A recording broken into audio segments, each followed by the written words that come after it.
Hi, I'm Rachel, a 32-year-old mother who's navigated more family drama than most people should have to face.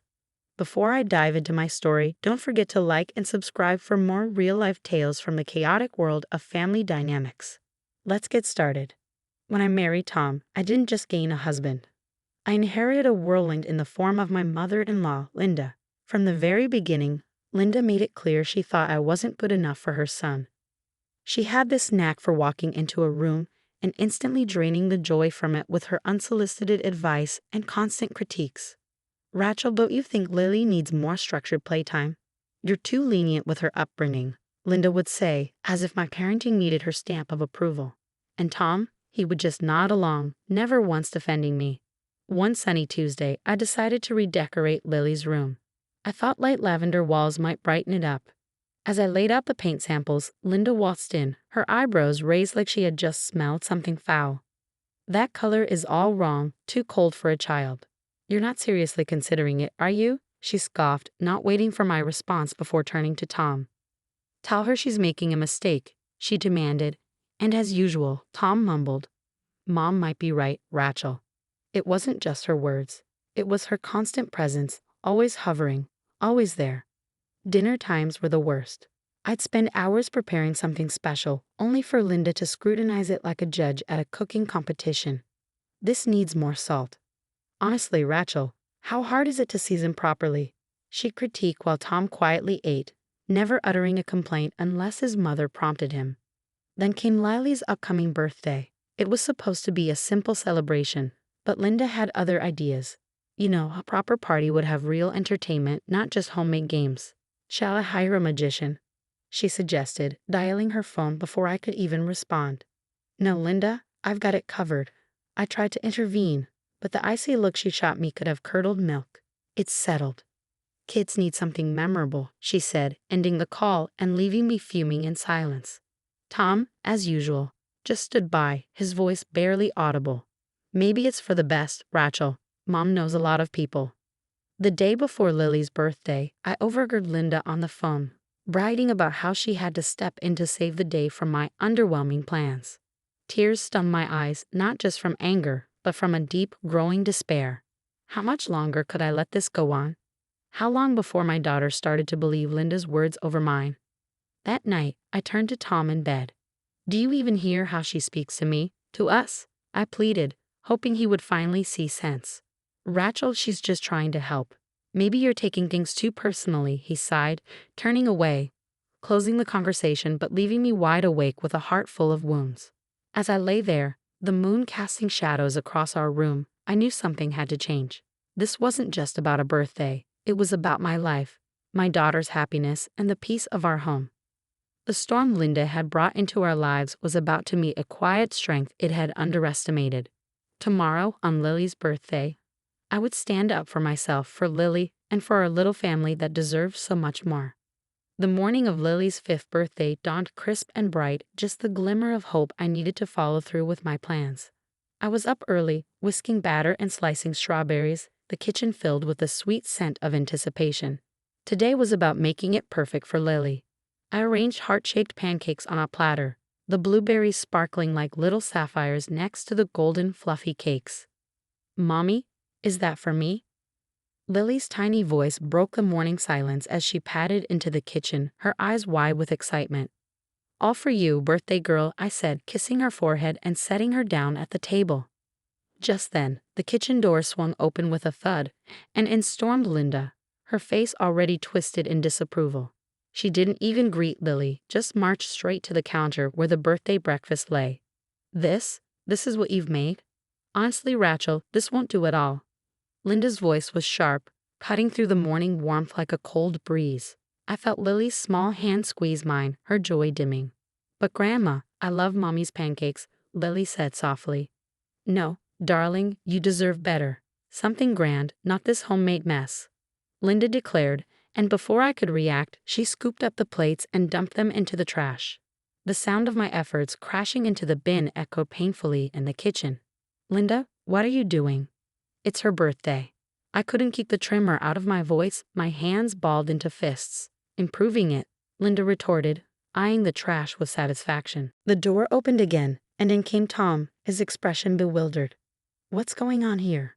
Your mother just threw out Lily's birthday breakfast, I said, my voice rising in disbelief and anger. Tom, why is she doing this?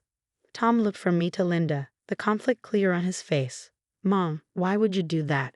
He asked. It wasn't suitable. I'm just looking out for Lily, Linda replied dismissively. This was important to us.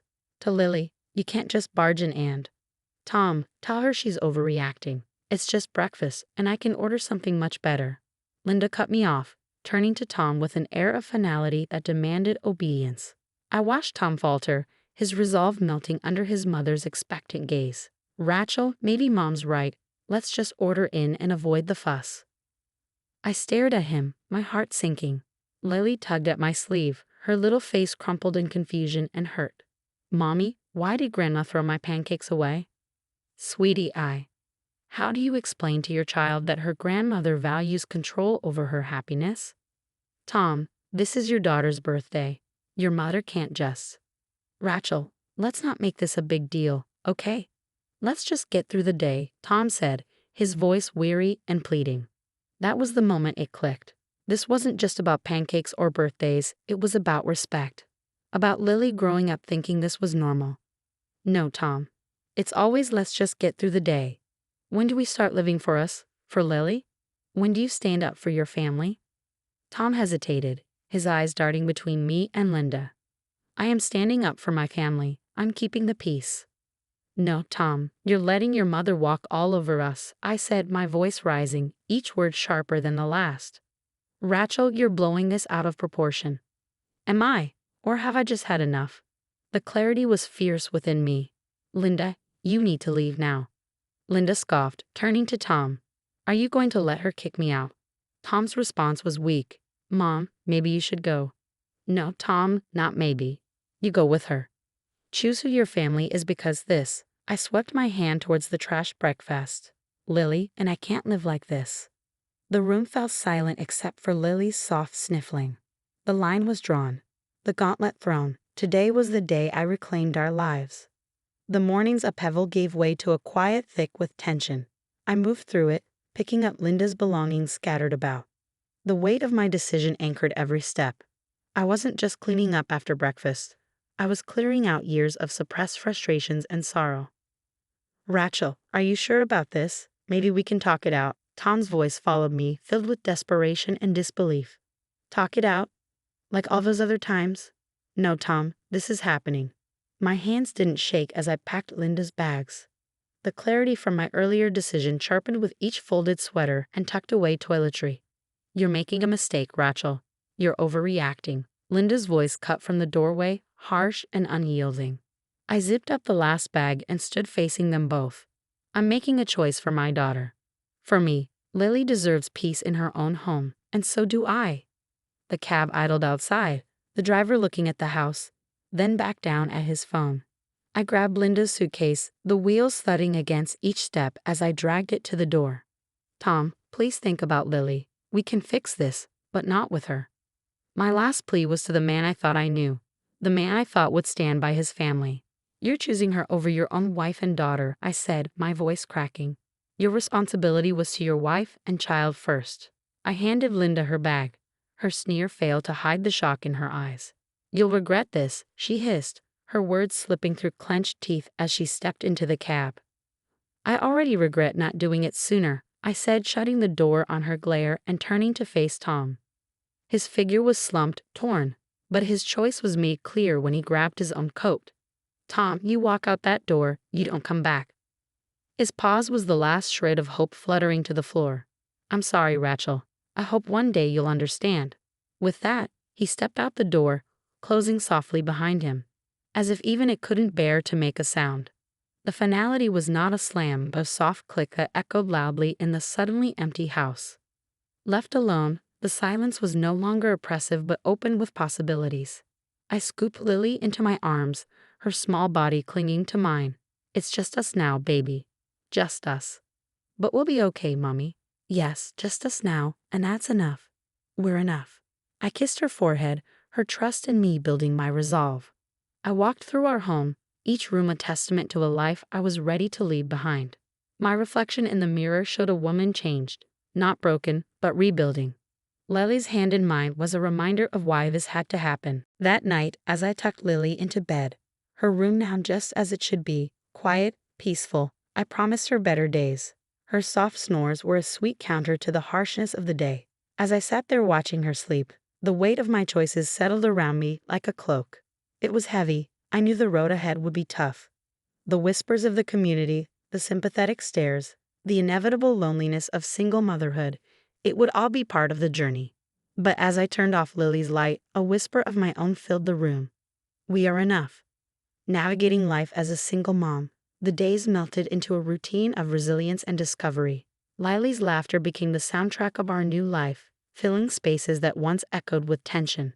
But with new beginnings came new challenges, especially the legal ties that needed untangling. Tom and I had to formalize our separation. I just want what's best for Lily, I explained over the phone to my lawyer. The papers spread like a fan across the kitchen table. He can see her, but it has to be healthy for her. No sudden drop-ins, especially not with Linda. Understood, Rachel. I'll draft the visitation terms clearly. You're doing great, keeping things straightforward, my lawyer assured me. The calls were frequent, each one a step toward legal clarity but emotional complexity. The community whispered, but those whispers couldn't drown out the louder voices of friends and family who stood by us, supporting our small do in every way they could. One evening, Lily asked, "Mommy, why doesn't Daddy live with us anymore?" Her small face was puzzled as she played with her food. Sometimes people need a little space to remember how to love each other, right? Daddy and I needed that space, I said, keeping my tone light, honest but shielded from harsher truths. Do you miss him? I miss who I thought he was, I admitted, not just to Lily but to myself. The days grew colder, the first frost kissing the windows as I dropped Lily off at school. One morning, while waiting at the gates, another mother, Mia, approached with a tentative smile. "Rachel, it's been a while since coffee mornings, hasn't it?" "Yeah, it's been hectic," I smiled back, grateful for the attempt to bridge the gap. "Thanks, Mia. I might take you up on that." Community support was unexpected but welcomed, a warm balm on the loneliness that tried to seep through the cracks of newfound independence. Back at home, the phone rang, Tom's name flashing on the screen, a reminder of the thread still connecting us. "Rachel, I've been thinking a lot about everything. I'm sorry for not standing by you for everything with Linda. I didn't see it then, but I do now." "Tom, sorry doesn't change what happened. It doesn't change the decisions you made. Lily and I are moving forward. You should too." "I know, I just hope you find happiness." "We already are finding it," I said. "Goodbye, Tom." Hanging up felt right. It wasn't about bitterness, it was about peace, about building a world where Lily and I could thrive. As I watched Lily run across the playground later that day, her laughter mingling with the crisp air, my heart felt full. This journey had taught me the unyielding power of a mother's love and the strength found in the freedom of letting go. "We're doing okay, aren't we, Lily?" I whispered as she sprinted towards me, her arms wide. "The best," she said, her small arms wrapping around me, her world secure in the circle of my embrace. And that wraps up our story, folks. Now, here's a question for you all. If you were in Rachel's shoes, would you have given Tom a second chance if he sincerely tried to mend things, or do you believe some actions are too damaging to forgive? Dive into the comments and share your thoughts. Don't forget to hit that like button if you enjoyed the story and subscribe to stay updated with more content like this. Your support means a lot.